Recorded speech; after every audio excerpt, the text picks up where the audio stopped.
It is Election Day, and in Washington state, a controversial ballot initiative has caused a multi-million-dollar food fight over the labeling of genetically modified foods. Jane Wells is in Seattle with the story.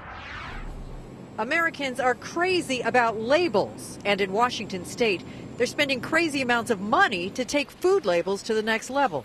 I believe people have a right to know what's in their food. Airwaves are inundated with ads from supporters and opponents of I-522, which, if approved by voters, would be the first law in the nation mandating special labels on many foods containing genetically engineered ingredients. The claims in those ads pushing I-522 are very misleading. $30 million has been spent on 522, a state record, with opponents outspending supporters 3-1. Opponents like Monsanto, Pepsi, and Kellogg. They claim there's no proof GMO foods cause harm, and a label law will drive up grocery bills.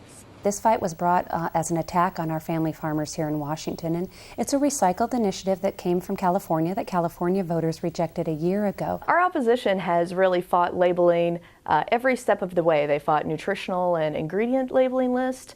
They fought whether, to label farm-raised salmon, and this is important information that consumers deserve. Critics also say many foods will be exempt from labeling. The new law would label meat from genetically engineered animals. Now, there's currently no such meat on the consumer market right now. What it would not do is label meat from an animal-fed genetically engineered feed.